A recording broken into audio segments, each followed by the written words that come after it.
Good morning, good afternoon, good evening. Welcome to another installment of Flyera, episode 35. It's crazy how quick we've gone up on these episodes. We got a good one for you, as always. We got a couple big things we're going to be talking about this week. Obviously, the trade deadline is officially done and passed with us, but we still got some hot topics to talk about. John Tortorella, is the future for him starting to get a little bleak, or do they give him another year? We're going to be giving some opinions on that. Travis Konecny scoring slump. Is it all him? Is it issues between he's playing with? We'll go into detail with that as well. And then finally, Ivan Fedotov. Should he get more starts down the rest of the way? That's something I think we're going to have some interesting opinions on as well. Sit back, relax, get ready. Another installment of Flyer Gonna Flyer is coming with you next.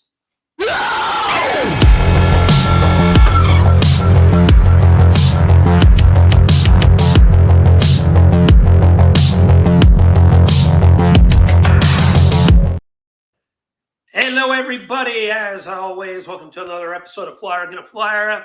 We got a good one for you this week. As always, I am joined by my two awesome, gracious co-hosts, starting with the man below me. You know him, you love him, the seasoned veteran, Mr. Jamey Bascow. Aloha. Aloha, mahalo, everybody. Appreciate another week. It's going to be another good episode here. Lots to talk about. And, I'm having a really good hair day. And I'm having a good hair day probably because, the writing was on the wall for, the Flyers. So I wish I could have that good of a hair day. I still got the helicopter pad up here. We're not going to be showing it because I don't want to be humiliated by my bald spot at the age of 33. But people like me have hair issues, and I'm on Hims. I think it's doing a little bit of something, but it's so-so. It just depends on who you ask. When I worked at my old job, my old boss used to always stick me with this employee. His name was Billy. And he would just come up to me and he'd just go, "Hey, helicopter, how you doing today?" And I was like, "I fucking hate you." Well, anyway. Here shortly, I'll need some plugs. But, for now, yeah, I'm enjoying my beautiful hair for real. I am envious of you, sir. But any dang way. And then the man to my left, you know him, you love him. He is known as Filibuster10 on Twitter, Mr. Eric Martino. What's up, boys? Yeah, look, great day to talk Flyers, and unlike Jamey, I am not having a great hair day. I'm actually publicly challenged. So, except for maybe I'm having a good beard day. So let's say, Jamey's having the good hair day. I'm having the good beard day. That's what I'm talking about. Eric, you doing that actually made me feel a little better about my crappy hair situation. It's all up, brother. Listen, you still rock probably the best beard out of the three of us because I only get a little cheek fuzz over here. When I was younger, I actually used to grow a goatee that would go about this low, but everyone used to give me crap about it. And all my friends at home would always say, "Bro, you need to get rid of that. You look fucking disgusting. You could have your dog lick that off." I'm like, "Oh, please." I hated it. Any day, way. So let's move on. We had an interesting week in Flyerland, and by interesting, I mean the team continued to struggle. We know this team's not making the playoffs. They don't have the talent. The selling at the trade deadline was the final nail in the coffin, and they have continued their little free fall. 1-3 week. The homestand is officially over, and 1-6. I think they were outscored something like 30-11 or something like that. It was really bad how bad they looked in this homestand. They eked one win out on Thursday against Tampa, who surprisingly they're 2-0 against this year, but we'll get into that. Starting with the game against the Devils, rough game altogether. I think they did play better in the game against the Devils compared to the games they played last week. Last week was just a colossal disaster in all three games. But the Devils, at least, they kept up with them. That was a game that wasn't really over until the very end. And, one of the positives of the week has been Jamey Drysdale's consistent emergence. He looks like someone who is finally starting to show the investment that they made in this guy.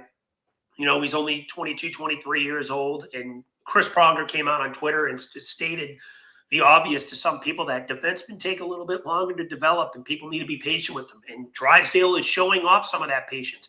And he's got a long way to go in his development too, but he is probably playing like the best defenseman on the Flyers right now. And I got to give it to my co-host, Jamey. He nailed it from the beginning of the year that he said, do not expect to see Jamey Drysdale really hit his best until around January, give or take, because of the core muscle surgery that he went through. And, he hit the hammer on the nail. Since about January, Drysdale has really taken off. So props to him on calling that take. And, Drysdale's looked better. But overall, the team has had its struggles. And Jersey just continues to show the lack of talent that this team has, especially in the bottom six and in the center position. What did you guys take on that game? Eric, let me start with you. No, look, it's pretty much the 4 games this week is pretty much exactly what I expected. Look, we're deprived of talent right now. Like that's what it is. We're basically dressing fourth liners in our middle six, and we're dressing AHLers in our bottom six. Yep. So, look, like I said previously, now what I want to see going forward is that they just don't quit. I want to see them. Like, I know they're not going to win most of these games coming up for the rest of the season. Like, we just are not talented enough. All I want to see is just compete and no quit. That's what. And honestly, like, they've at least given me that this week. It's sure. You see the disparity in talent, and like, look, we actually even beat Tampa, like a really good team.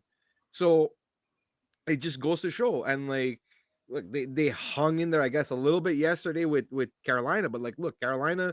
There's a reason why Carolina was considered a cup contender early in the season.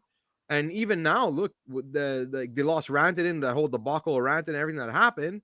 And you're like, well, now they're not a cup contender anymore. But like, man, they haven't lost a game since the trade deadline. No, they haven't. So like, this is a top team.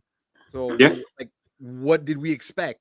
Like, in all honesty. So no, but like, look, I'm happy because I see no quit in the team and they're competing every game. It's just that this is what I expect. So and that's all you can ask. Like, you look at stuff like with Peltier, for example, yesterday. Like, I think the goalie, I think Kochenkov was in net for Carolina, and he just swats away. I think it was Paling's stick, if I remember correctly, after a little scrum. Yeah, he threw it to around the bench. Yeah. Peltier got right in his face. It's like, bro, you ain't doing that shit around here. Like, stuff like that stands out. Just the not having to quit. And, that's always been John Tortorella's IO. Like, he wants his team to play hard, and he's not disappointed with that. How about you, Jamey? What'd you think? Yeah, I agree. You see the guys, they're competing for sure. I mean, like you mentioned, Peltier, who's finally come in his form. I think for the last 2 to 3 games, I've seen a different Peltier. For the first like 3 or 4 games, I'm like, is this the guy with spunk and stuff? But for the past like 3 games here, he's really come and gotten pissed off. You see him after that, he got in the goaltender's face, but he was mad on the bench. He was mad because, I mean, I think he was pretty close to a goal anyway. He almost potted a goal last night. So, but nonetheless, I mean, and then not only him, but you're seeing Matvei Michkov, get very aggressive, getting mad, jabbing guys, getting into the face, grabbing people by the neck. You know what I mean? And then you saw Mil Andre, stick up. I mean, they're sticking up for one another for how much they can stick up for one another. You know what I mean? Like Kochenkov, like you mentioned, he threw Ryan Pilling's stick, and here comes Peltier. He doesn't like it. They're going to stick up for one another. But like Eric mentioned and you mentioned, there's a disparity with talent. We all know they're not very talented, especially after trading, Kuzmenko away. I think that was a big loss. Trading Kuzmenko, who was really playing well here in Philadelphia, that was a major loss. Then you couple that and you trade, Scott Lawton. You're not adding anybody really except for Nikita Grebekin, who's going to go to the Phantoms, when he gets his visa situation worked out. But they didn't add anyone. And that's why, what leads me to actually, I wouldn't have recalled Rodrigo Abels. I wouldn't have recalled Lexell. I actually would have kept him down because I've seen enough, he's right now, he's very inconsistent. One game he's there, next game, not so much. One game he's there, next game, not so much. And I know he hasn't really been given a shot. And that's why I would have waited until next year to recall Lexell. Maybe a Samu Tuamala has been injury riddled here. For the past like month or so. Not many people know that, so he couldn't have gotten recall. But there's another guy playing well down there, Zadie Wisdom. Maybe you call him up, give some fire to this bunch, hitting, potting a goal. I mean, he had an open netter the other night. He scored. I mean, he's really playing some really good hockey. And that, to show him, hey, in good faith, hey, you know what? You've been playing well. You were off the map for a little bit, but now you're starting to right the ship, and he's an RFA at the year end. Are they going to re-up him or not? And you know what I mean? They don't have to re-sign him. Should they? Should they waste the contract on him, or should they let him go because they are going to be adding, according to John Tortorella, with what he said to Ashlyn Sullivan on the broadcast yesterday. She had a 40-minute interview with him, and she alluded to John Tortorella, and John Tortorella said, no, we're at this point in the rebuild, that we're going to start adding, now. Rather than subtracting. So do you keep Wisdom? Do you hang on to him? Do you let him go since Grip Beckin's here? Now you're going to have Alex Bump in the system. So there's a contract because they're going to sign him to an ELC, possibly as early as next weekend on March 23rd. His season could come to a close by then. So he's going to be given an ELC. Now their contract sit at 44. I'm not concerned yet, but now you got Bump. And then you got, Jet Luchenko, coming, who could play a handful of games with the Flyers. Mind you, he's played 4 games with the Flyers thus far. So he could only play in 5, or else they're going to have to burn a year of his ELC. He cannot go to the AHL because of his age restriction even now. So he can only suit up in 5 games for the Flyers. They got to be very careful and tread lightly. But then you're going to have draft picks. Of course, we all know their draft capital. So, yeah, I'm steering away from the overall picture because my things are this. The goaltending is abysmal. You're going to need to ride. You're going to need to ride a good goaltender. Like, I think that if they had Carter Hart set the rebuild back 2 to 3 years. Yeah, I'll just say that right now. Like, that issue, that whole situation. He was playing the best hockey of his career. If they had Carter Hart out, there's no doubt in my mind they'd be in the playoff spot. And maybe they don't trade Scott Lawton. Maybe they don't trade, Joel Farabee even. Maybe they don't trade Morgan Frost. Maybe they hang on to him because I really think they'd be in the playoff spot right now. And I think on this 7-game homestand, I think they would have went 4-3. There's no doubt in my mind that Carter Hart would have stole 3 more games. The New Jersey game was neck and neck, you know what I mean, and stuff. Not last night. I think they're overly talented, Carolina. And I think they got better because ever since they traded Rottinen, Jankowski's been on fire, so like was Rottinen holding Jankowski back or something? Because this dude is unstoppable. He was all over the place yesterday. Yeah. So, maybe that's why they got rid of Rottinen. Who knows? I don't know. But the Carter Hart situation set them back. You had to rely on your goaltending this week, and they just Fedotov didn't play very well. Samuel Ersson just didn't play very well. He looks like a train wreck right now. He just doesn't look confident. Although he made some nice saves yesterday, I'll give him that. All those goals weren't his fault. I mean, he made 3 saves on succession on one of the I think it was the 3rd goal. Not much he can do when a guy's just sitting right there and the puck just happens to go to him. I understand about corralling a rebound, but he's also has heavy traffic in front of him too to corral. You know what I mean? So I won't hold it. But, I mean, there were 1 or 2 softies I think he should have had. The first goal was probably the one, where it shot it over his glove for those that didn't watch the game. And then I think it was the second goal I think he should have. Especially. You know what I mean? With the sweep, he missed the sweep. And, but another thing was glaring to me.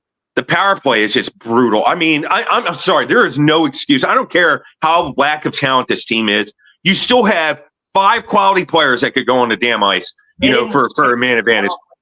They didn't get a single one the entire home. I know. They were 0 for 17 on this homestand. You're just not going to win in the NHL. You're not. This time of year especially, when it's getting tighter and the checking is tighter and you're getting more tired during the games because of the hitting. It's more hitting. It's playoff time.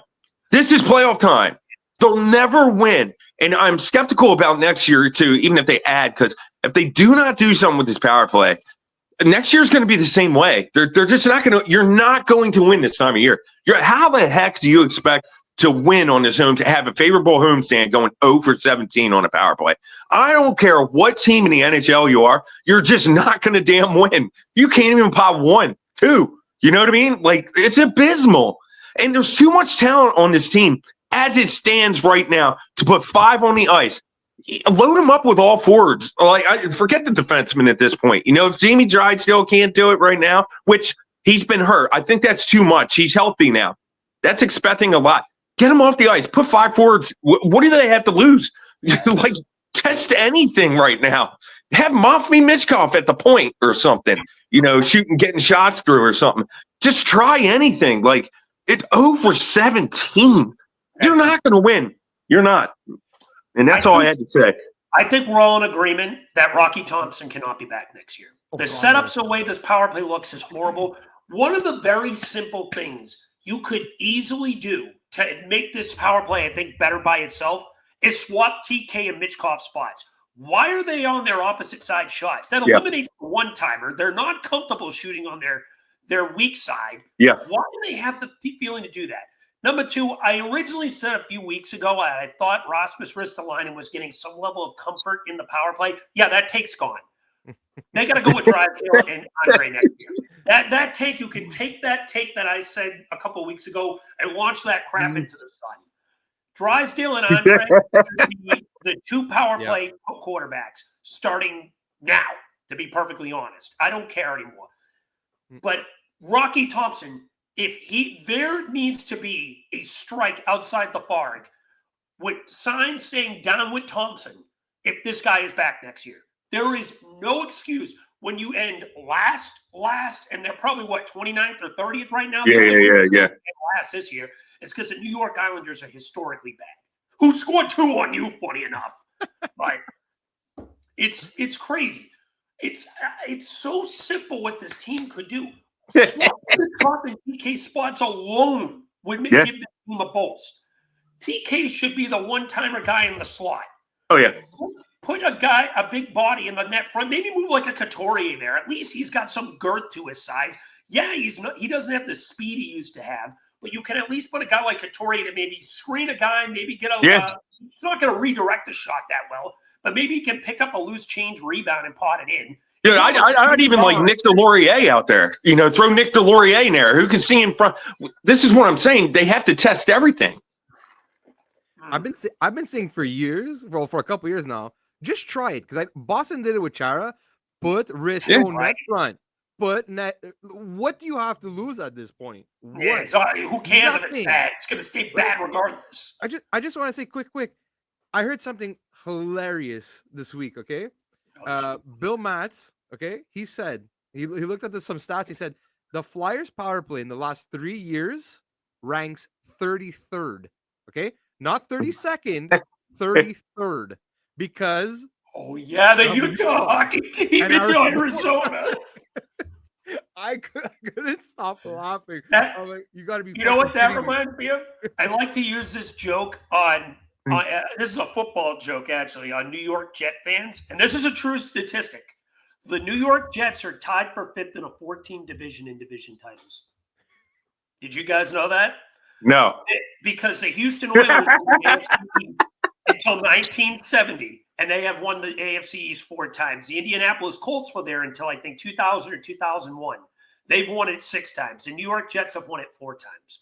And they are tied for 5th in a 14 division titles. I love using that. I'm going to start throwing the Eagles chant out here, man. I'm sorry, brother. Support. But does anyone have anything else of a tirade to go on before we move on? Because this week just gave us a bunch of migraines, and what we need to just say is this. We know this team is untalented, but at least they're playing hard. And I give Tortorella that. He's got this room playing hard. One of the interesting things I heard Nick Seeler say, and he even acknowledges it, that they're not going to out-talent teams. They're going to have to outplay teams and out-try teams. And I'm glad that these guys have self-awareness in that. They're not delusional to look in the mirror and say, oh, we got talent that we could keep up with the Tampas and the Floridas and the Carolinas and the Washingtons of the world. No, you don't. But you know that. You're not deluding yourself. And this is why I look at this team, and it's like it's an honest group. They're not BSing around. They're at least playing what they know that they have, and they're trying, leaving everything out on the ice when they have maybe realistically 8 or 9 guys that should be on an NHL roster on that forward core. But anyway, does anyone else have anything else to add before we move on? Nope. I just want to say Alexei Kolosov is playing very well for the Lehigh Valley Phantoms right now, so that's a positive note. I like him to stay there to marinate the rest of the year and maybe even some of next year too, for sure. But I'm glad he's at least gaining some confidence. I did notice that. All right, so that moves on to our next point. I have been seeing a lot of people on social media throwing their hands up about John Tortorella, whether he should be here as the head coach or not next season. I think it's very unlikely he leaves the organization as a whole. because if they end up moving on to another head coach next year, as the episode says, writing on the wall, if he does leave as head coach next year, I think he transitions up into the front office and helps his team with the rebuild. However, the main question is, amongst our peers, do we think next year is the right time to do that? Now, let's just go over John Tortorella's contract real quick. He signed a 4-year deal 3 seasons ago. So going in, he will have 1 more year left on his contract. And he said that he wants this to be his last head coaching gig. So he's not going to leave to go coach another team. We already know that. It's either he stays here or he moves upstairs. Extremely unlikely, I think, they actually fire him outright, because the fact that he's pretty much speaking in future tense about this rebuild already tells me that they plan on keeping him in some level or degree next year. So I'm going to start with you, gentlemen. Let me put the ball in your court to begin, Jamey. Do you think John Tortorella is and should be the head coach of this team next year, and why? Yeah, I think he comes back. I think he comes back, and I mean, it's not fair to hold weight on him right now with no talent.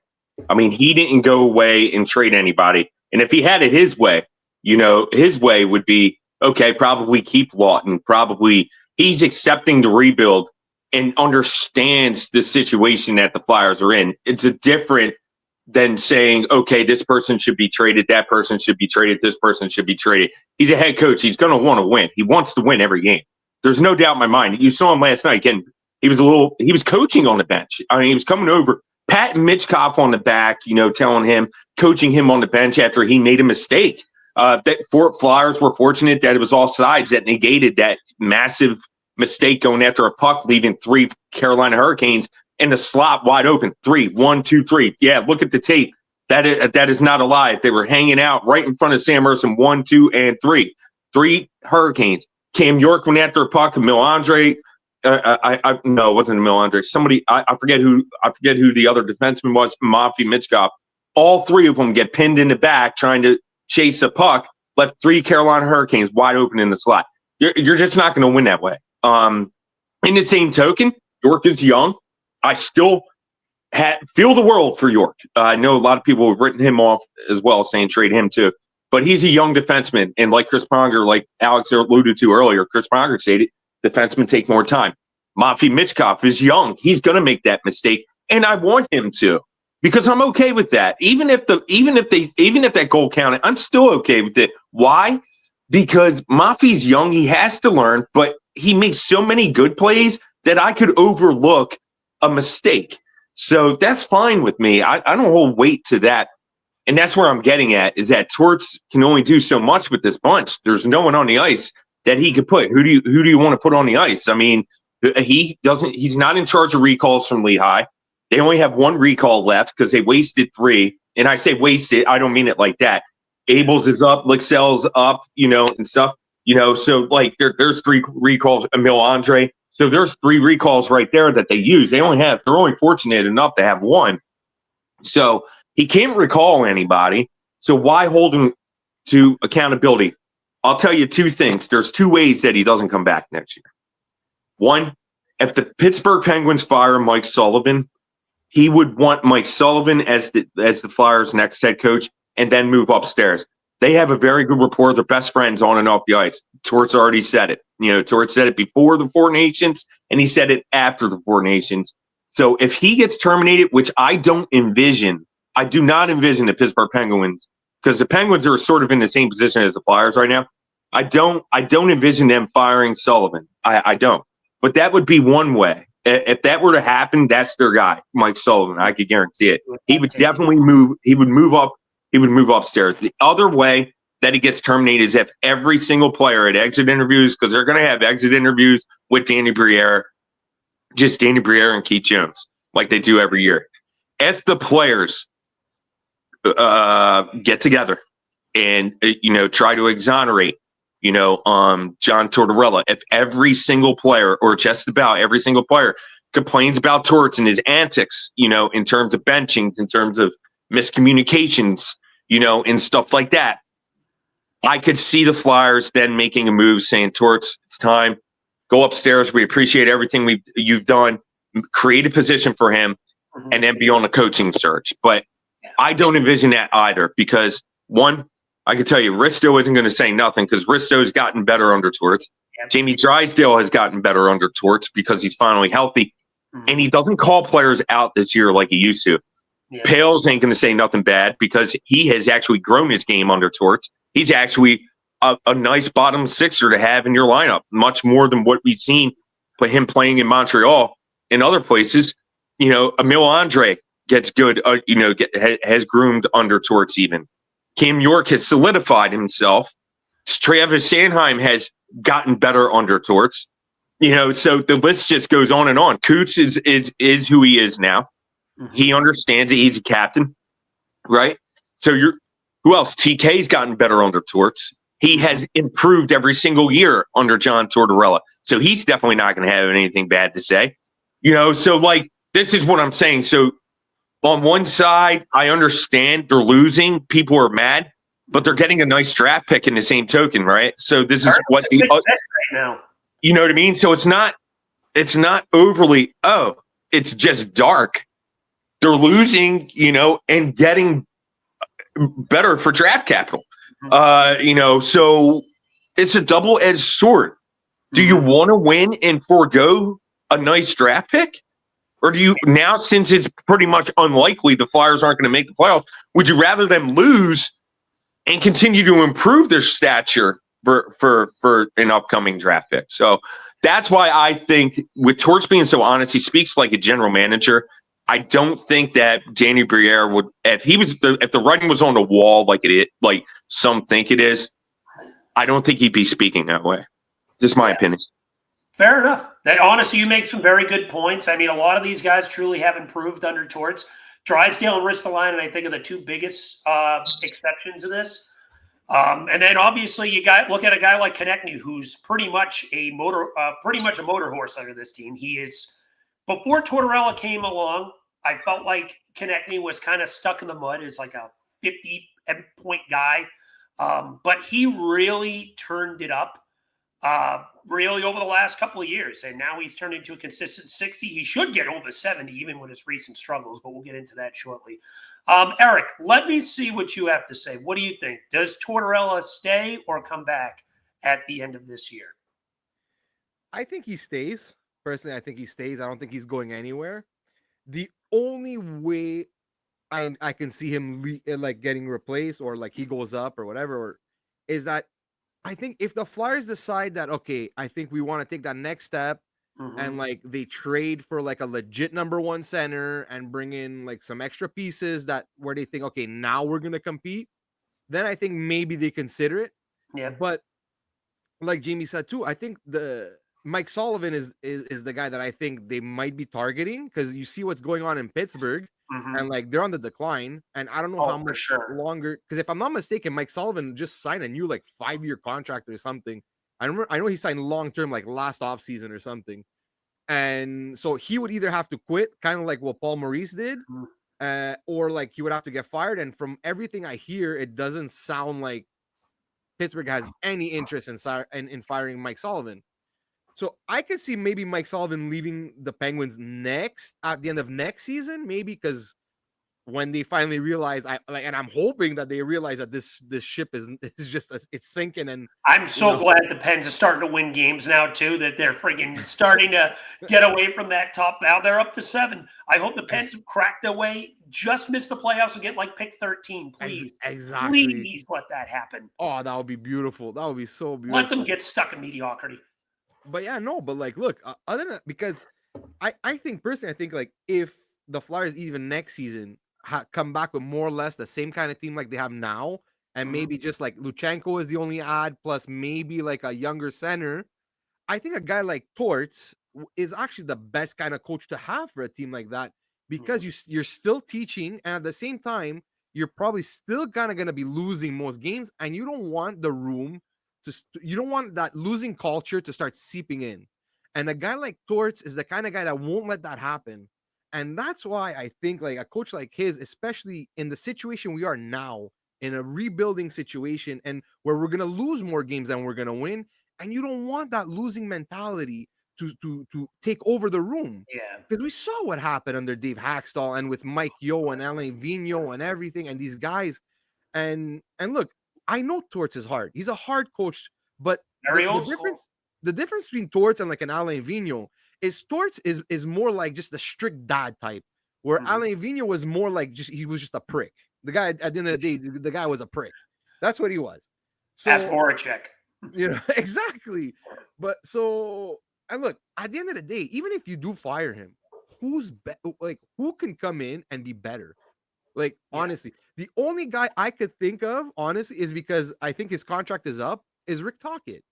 And like, if you go to a guy like look, Rick Tocchet like brought Arizona to the playoffs with a shit roster. I can read you the roster. Like, I have it actually in front of me. If you want me, I'll read it to you. It was Nick Schmaltz was the best player on that team with like 40 something points.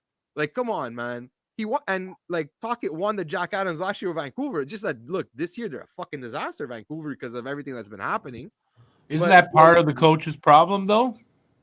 Well, what happened in Vancouver? If you have a bunch of guys that just can't stand each other and can't, like, it's gotten to a boiling point where the coach can only do so much, you know. True. But so for me, like, that's it.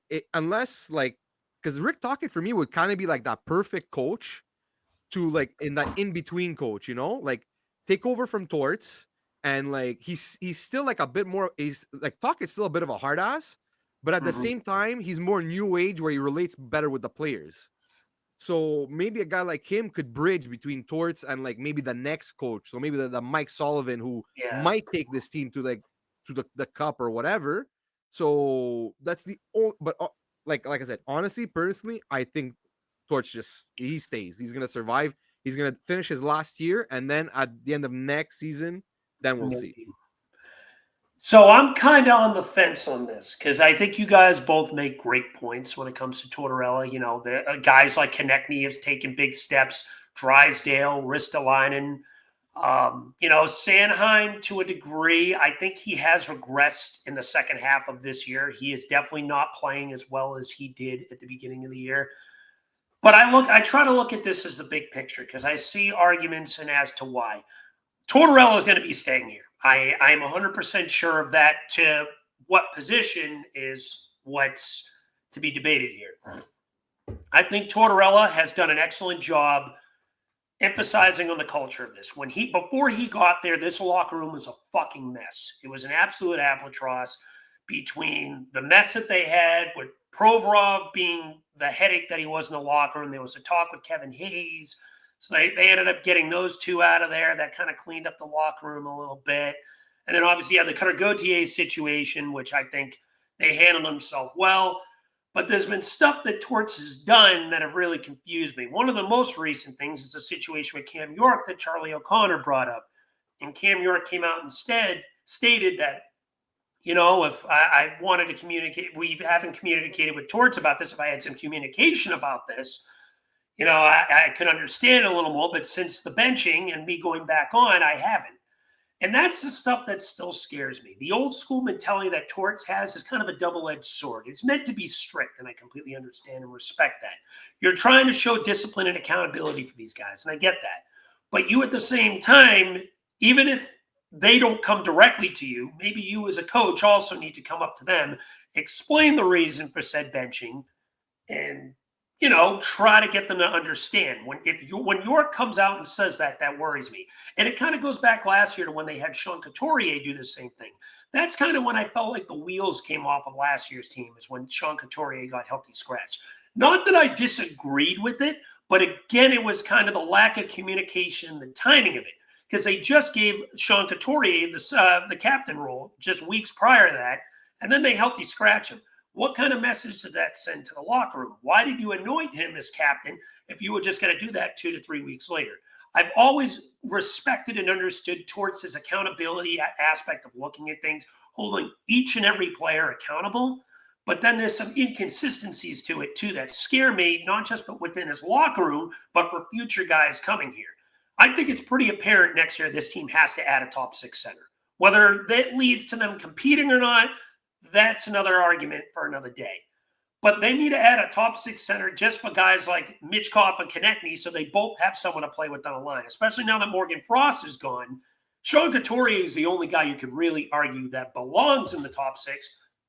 And you can even argue he's more of a middle 6, trending down to a 3C at this point of his career. That's something me and you, Eric, have been very consistent about.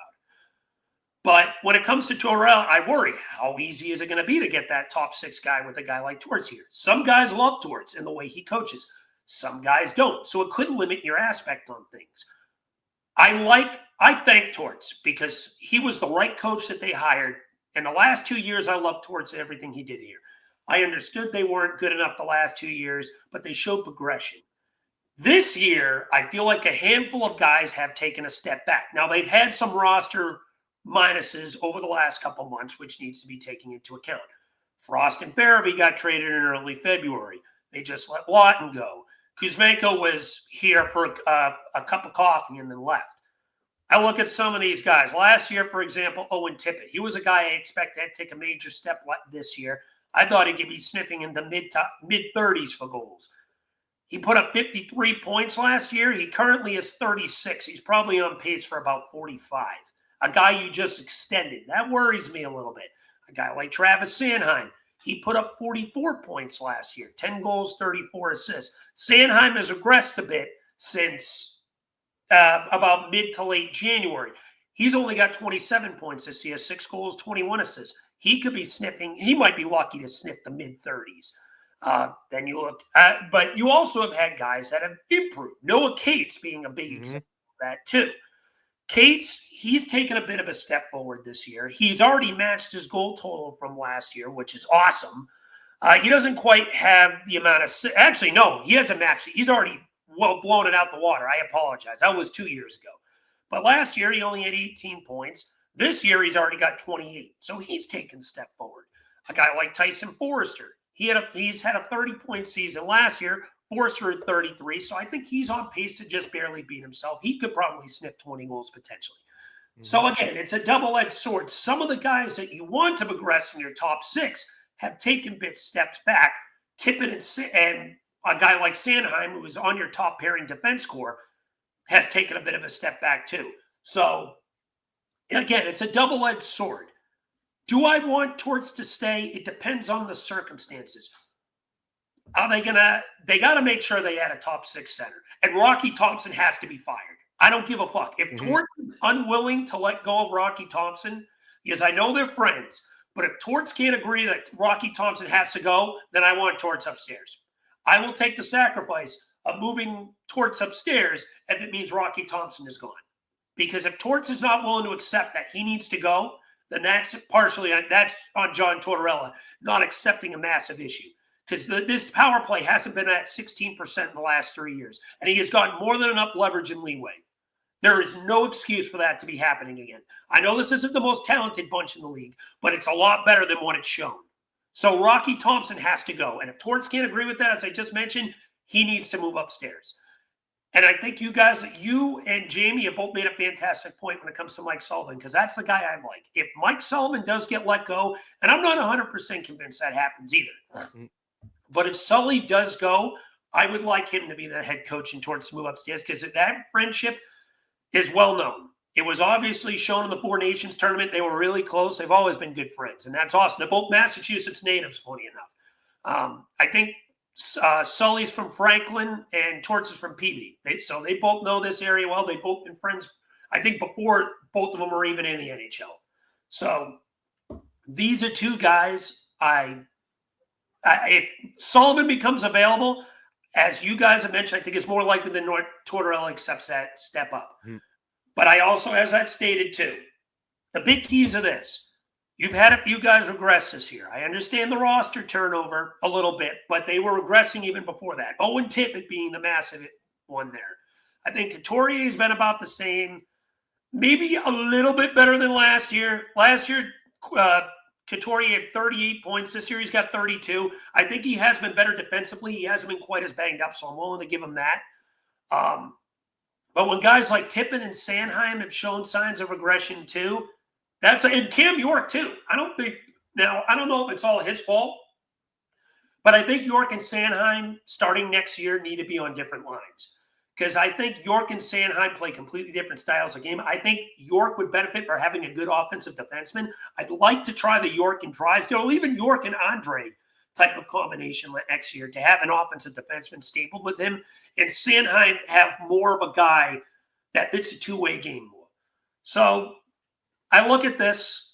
Maybe York stays on the first pair, and if you move Sanheim down to the second pair to play with a guy like Ristolainen next year, if Risto's still here, that's a possibility too.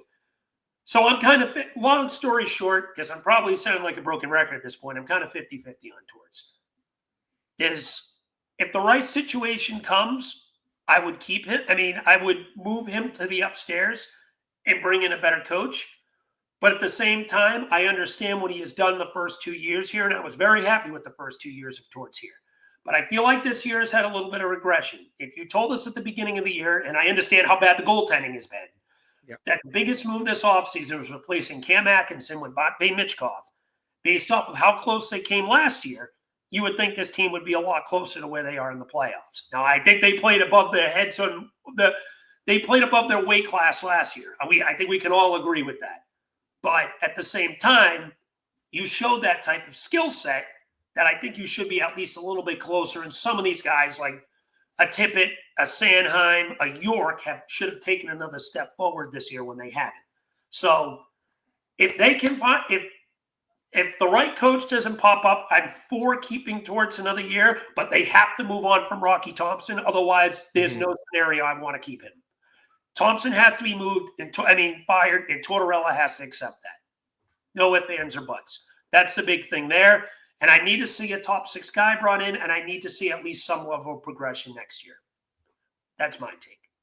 No, for sure. And look, you're 100% right. And look, I'm not gonna act like I love everything Torts has done, because look, he's done a bunch of stupid shit. Yeah. And like even like when he benched Michkov there for that, basically for a period, and then the basically half a game, right? But you know what? I think it was only the first period, if I remember correctly. That was not recently. I mean, like it was like a few months ago. Remember, he benched him for pretty much like from the second period on. And then I remember that. Yeah. But you know what? I'll give Torts credit, because after he came out and said that it was a mistake, that he admitted his own mistake, and he said I should have never benched him for the third period. Yep. And like look, at the end of the day, like let's not kid ourselves. He's not the only coach that scratches players. He's not the only coach that benches players. So like we're acting as if like he's the only guy that does this, and it's like no, like Mike Sullivan could come here next year and bench like a Bobby Brink or something. Who knows? You know, like and you know what? Mentioning Bobby Brink, look at the way Bobby Brink is playing this year. He's definitely taken a step forward. I agree with that. Exactly. You know what? Torts challenged him at the end of the season, and look, he came back and he's playing a much harder, a much better game, and look, it's showing in his play. And so look, Sanheim too. Like, yeah, look, Sanheim's regressing a little bit now, like at the second half of the season. But look, same thing. 2 years ago, he challenged Sanheim. Dude, you want to be on this team? Fine, but like you got to play much better. And fucking Sanheim put in the work, and look, he's a much better defenseman now. We're not complaining about his contract. He is what he is. You know, so like, look, like I said, I think he's going to be back next year, and we just got to take the bad with the good sometimes. Yeah. That's it. It's definitely an interesting debate to look at. I think these last 14 games, I just want to see these guys continue to play hard, which I have no doubt they will do under Torts.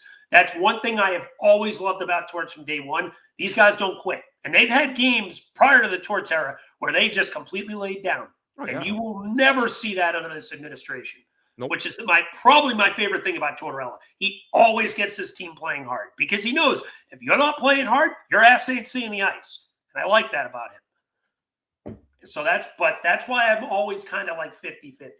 Like I say on social media, sometimes I don't think Torts should be back. Then I kind of stop, think about it a little bit. I was like, do I act out of heat in a moment? Let me marinate this a little bit.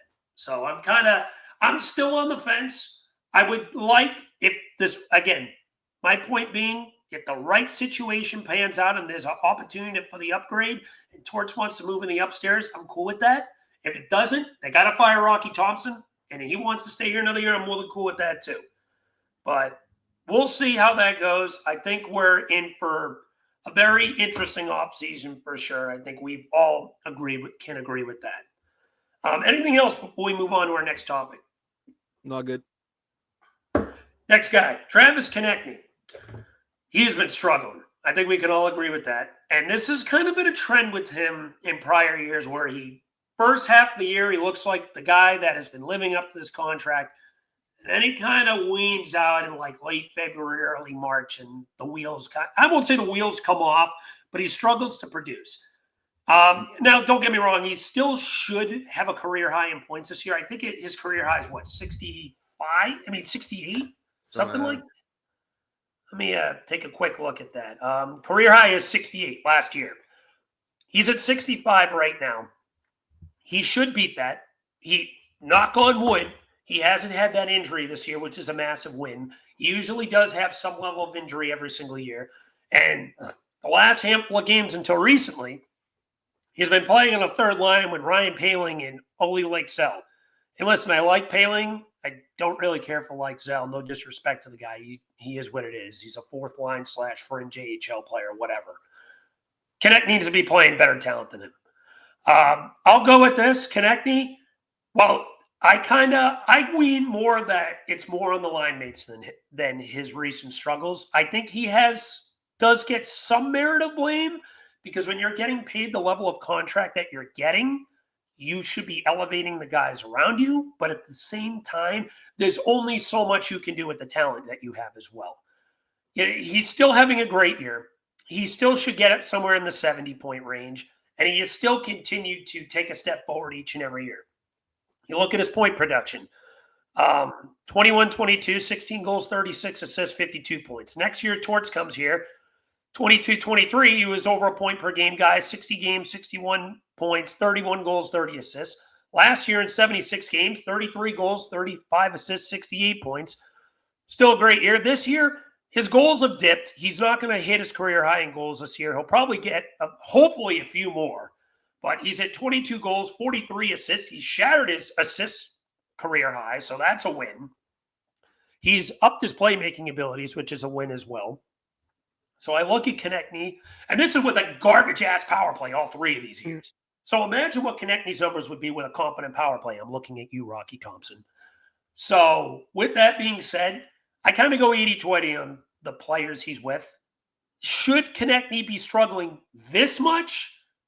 No, but I can't give him all that much blame. I know there's been consistency in prior years that he has struggled later in the year, and that kind of goes with the form of what he's in now. But I do also believe that a lot of it, as I've just mentioned, is being held back with the crappy line mates. The last 2 games he has played with Cates and Forster.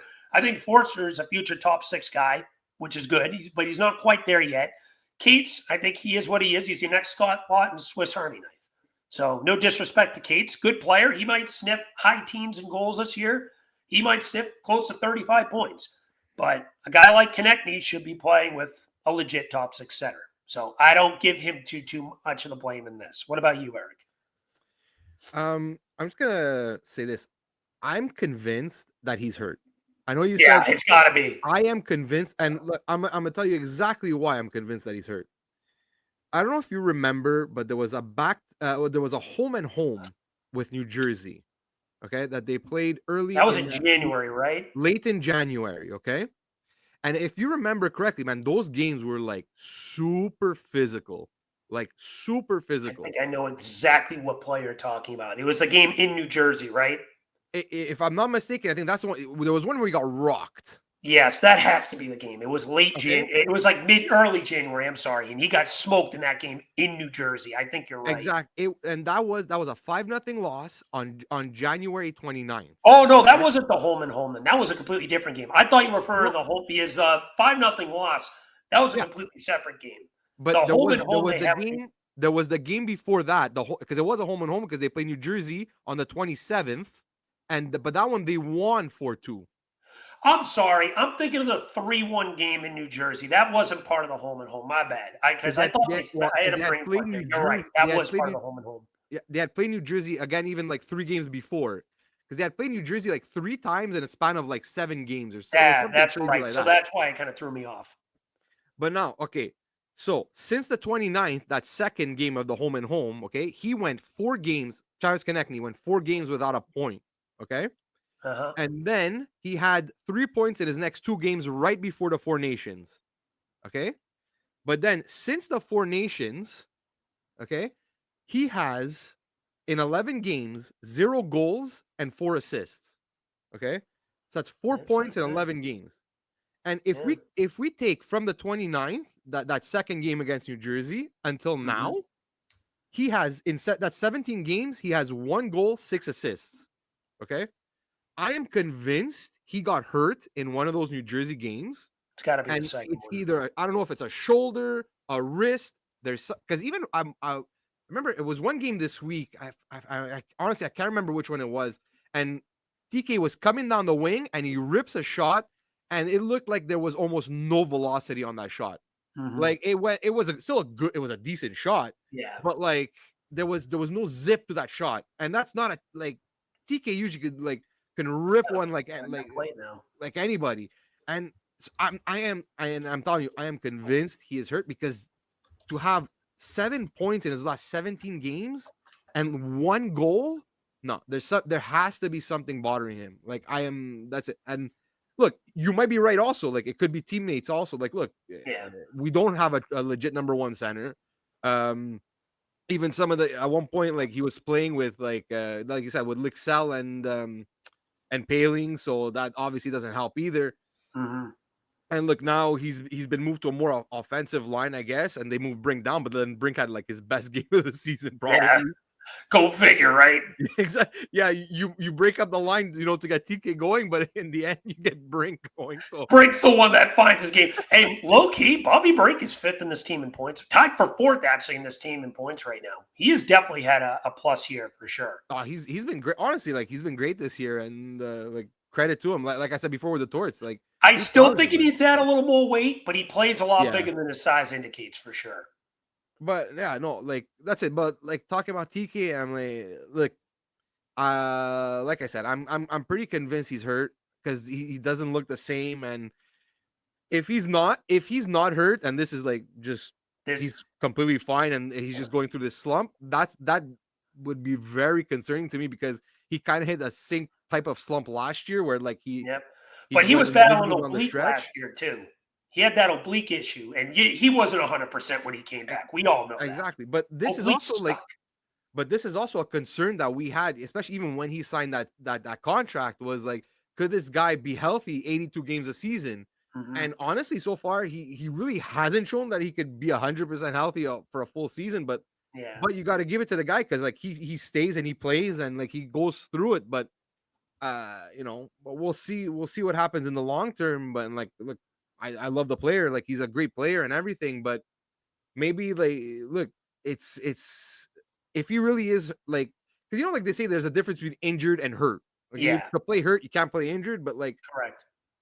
At this point for this season, like, is it, unless I guess it's not super serious, I'd stick him out of the lineup, but like if it's something like, I really hope like after game 82, like it doesn't come out that, oh look, he needs like a wrist surgery or shoulder surgery. Like no, take him, if that's the case, take him out now, man. Like I understand hockey players don't want to be shut down and they want to continue playing if they can, but like honestly, what's the point?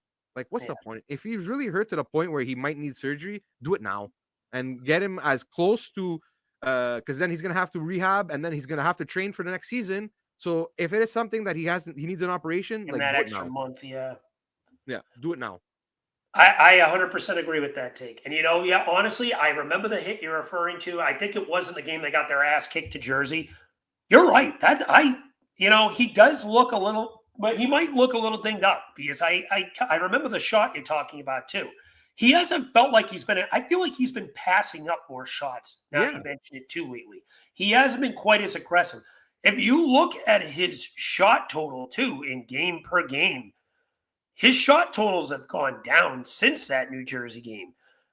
Well, shot attempts, I should say. But shots on goal, like 3, 1, 1, 1, 1, 3, 3, a couple 4s thrown in there, and then it's a bunch of 2s and 0s. He's been a lot more conservative. I agree with that. So that you might be onto something there, Eric, that he really could be battling. And if you're talking about shot velocity, I feel like that's more on the shoulder than the wrist. Because if it's Okay, they like wrist, to snap it. So yeah, if it is the wrist, like you don't get that same like snap off the. yeah. So I don't know. I feel like it could be. It could definitely be injury related. Because the fact that he's only scored one goal when he was off to such a Yeah. blistering start, like he had 21 goals in the first, what? I think it was like the first 40 games or 50 something. games. Yeah. He was on pace for about a 37 goal year. Now he'll be lucky to get 25 the way it's going. So, again, we'll see. It's not like he's played. I mean, he's not having a bad year. He still should get in the 70-ish point range, but it's not going to be as good because I think that you might be onto something with the injury. I think the line mates have a little bit to do something. I don't want to give TK too much blame here, is long story short. I think we're both in agreement with that for a different reason. I didn't think he even consider really that hit against New Jersey until you mentioned it. But yeah, he has only scored one goal since then. So that's definitely something to look at. But anything else you want to touch on with TK before we move on to our last point? No, that's it. Awesome. Ivan Fedotov. He needs to get more starts. I think that's something we should all agree on. You need to look at this guy for the rest of the year to see what you got in him. Because if there's one thing I think this team needs to address in the offseason, and I put on a take that quite a few people disagree with me on, but I'm going to stand by that anyway. I think you need to get a bridge goalie and try to move one of these guys in the offseason. I don't think it's going to be Urson. I think Urson will be here no matter what. He's got a good contract. He's not making crazy money. But if you can and see what you can at least try to bolster Ivan Fedotov's value a little bit in these last couple games, they have 14 left. I'd give Fedotov 9 or 10 starts out of them. Urson can't stop a beach ball right now. His confidence is shot. And this is something that we've had with him for quite some time, that he's been very up and down with confidence. Sometimes he's great. You know, he can, when he's on, he's on. He has had like a 12-game stretch where he had like a 930 save percentage. He was fantastic. And then when he's off, and he's playing with like an 875 save percentage, and he allows over 3.5 goals a game. He's consistently inconsistent. I like Urson, but I think you know what he is at this stage. He can't be a lockdown solidified number one. I think he can be a 1B in a tandem where if he's struggling like he is now, you can give him some time to mentally reset. It worked wonders for Fedotov early in the year. And I don't think Fedotov has played all that bad since that 4-game start where his save percentage is barely 800. And it's something that's held him back all year. Now, don't get me wrong. I still think Fedotov has had a rough year, but not as bad as the numbers state, I think is a better way to put it. With that being said, I think I agree with this take that I think he needs to start more of the games than not for this year. In fact, to see if you can rely on him to be the backup next year, which I think I'm already convinced that it might be better to try and consider moving him and getting what you can. Or if you want, unless if he impresses like crazy these last 9 or 10 games, if you do play him consistently, and maybe you think, okay, maybe we can run with this guy another year. And I really think just for one of the things you mentioned, Eric, which is interesting, that Torts puts in a culture that they don't want these guys to have like a losing culture. I think the good thing to show that is to give them at least a fighting chance in net a little bit, because I think this is the worst goaltending tandem in the league, if not one of the worst. Probably is the worst. I think it is, yeah. Yeah. So you need to at least give these guys some confidence behind them that a goalie can make a stop consistently.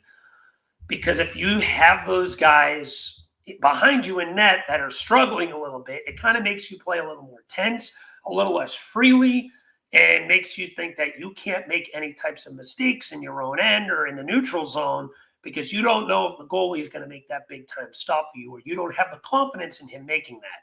So I think in these next handful of games, you need to play Fedotov more to see what you have.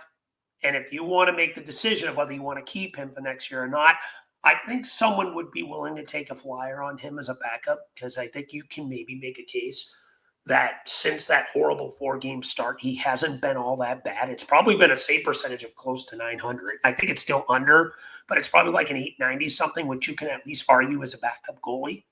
But It depends. And he's only got one more year of term. It's not like this is a guy that you have with a frig ton of turn next year.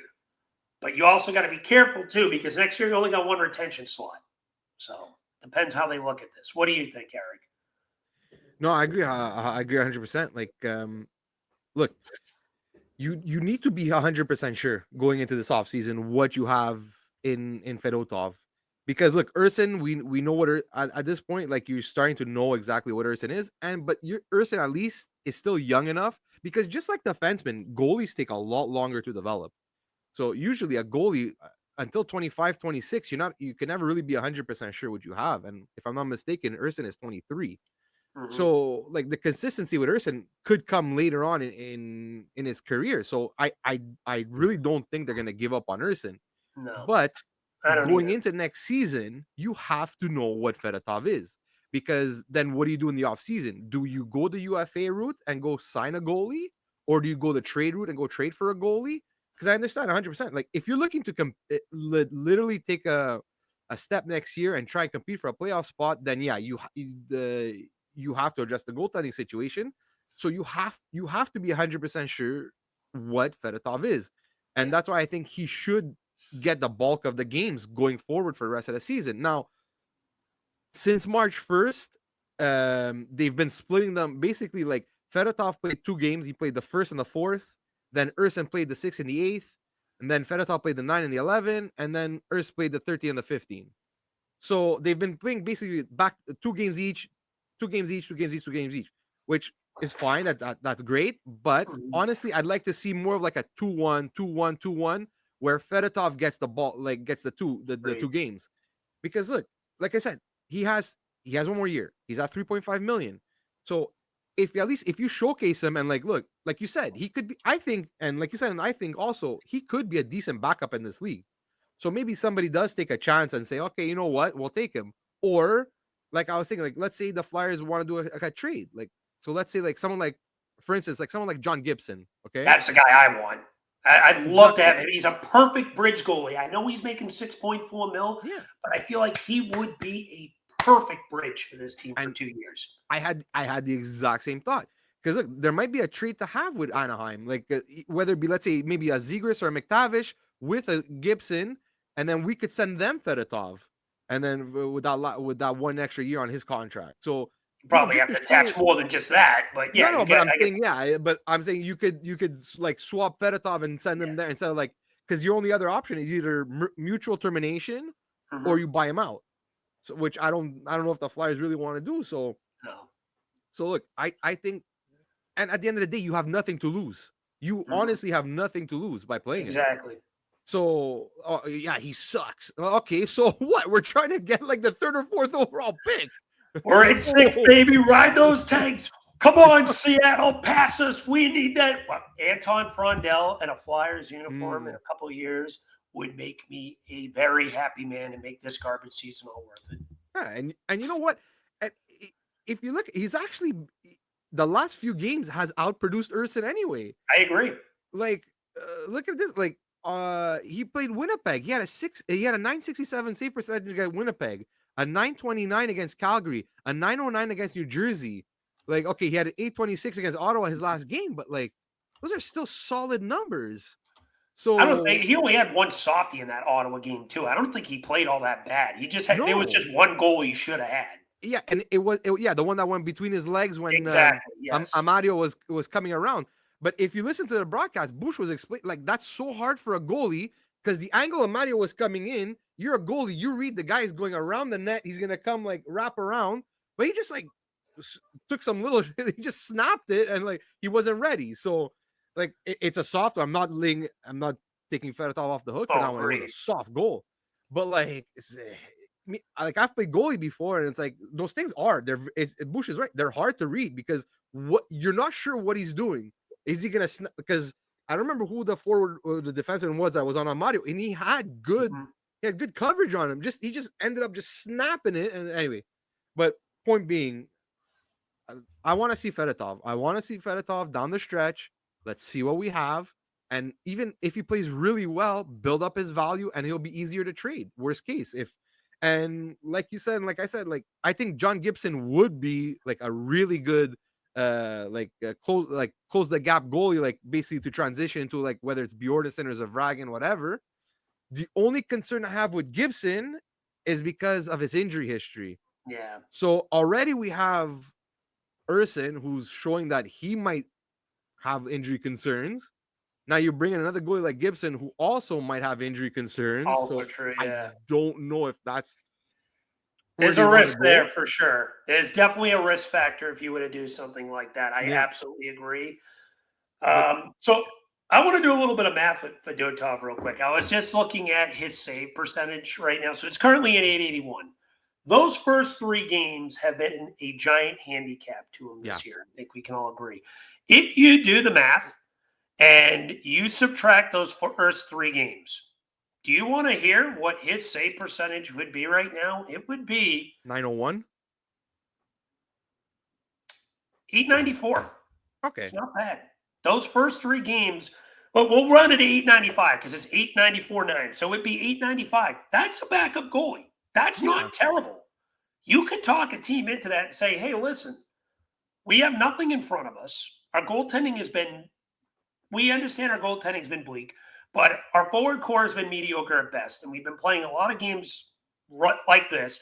And this guy, since those first 3 games, since he had that 2-week reset and got himself up to standards, he's putting up an 895 save percentage. That's a respectable backup. That's not a guy that you look at and say, oh, he's fucking terrible. No, you could talk that in for one more year. Listen, the Flyers have a history of trading goalies that work out. Alex Lyon, Anthony Stolarz, Sergei Bobrovsky. I don't even need to go into that one. They have a history. You could even point to, hey, listen, every time we trade a goalie, it seems like they end up doing well. Who knows? Maybe you could sell a team on that too. But point being, I don't think Fedotov has been all that bad. I think me and you are in agreement with that. He deserves more starts. He should get more starts. Hopefully, Torts sees it that way just to see what they have in him the rest of the way. But we'll see where things go. Do you have anything else to add on that before we move on? Well, I just want to say, like, if you look at the UFA market for goalies next year, it's not super strong. No. Like, Jake Allen would probably be the best option, but like I think he stays in New Jersey too. Yeah, exactly. I think he stays there, and plus he doesn't have like at this point in his career, he's not a starter. He's a backup at this point. High-end backup, perfect backup for New Jersey. Exactly, but like, so what? You're gonna like the only viable option, and he's not even having a great season, I think, is Vitek Vanacek, and he's rocking an 888 save percentage on the season, or maybe an Anton Forsberg, but he's at 896. So, or a Dan Vladar, 893. So, like, honestly, like, you're not gonna upgrade that much on Fedotov unless you trade for a goalie. So that's why, like, look, see what he can actually do, so that you can make a proper informed final decision at the end of the season. And that, listen, you got a perfect amount of time to make that judgment. He hasn't played a bunch of games this year too. If you look at it, I think he's only played like maybe under 20. I want to say 21. I'm sorry, he's played only 21 games this year. 21, yeah. And I think he deserves more of a chance to show what he can do. Get it to 30, and then you at least have a stable idea of what you have in him. But anyway, with that being said, let's move on to the final thing. As usual, our weekly predictions. It's not much to be excited about, but Flyers continue their gauntlet of games coming up. Monday, they play against Tampa, who surprisingly they've done very well against this year. Then at Thursday, they run into the OV train in Washington, both on the road. And then Saturday is at Dallas. All games on the road, all against high-quality teams. If you want to throw Sunday at Chicago, I guess, in there too, but we'll probably be doing a show before that, so we'll skip that one. So, 3 games. Let's hear it. Yeah. I know they played well against Tampa, but I think in Tampa, I think this one's not going to go our way. So, loss. Washington, Ovechkin's going to probably feast on us, get closer to that record. And then Dallas is a machine. That's the best team in hockey, I think. Yeah. You know what? I'll give them the benefit of the doubt. Maybe I'll give them one win out of those 3. I I don't even know which one, but Maybe Tampa. yeah, maybe. Oh, the most Tampa, realistic. or Washington, maybe, who knows? But I want to say 0-3, but I'll give them the benefit of the doubt. I'll say 1-2.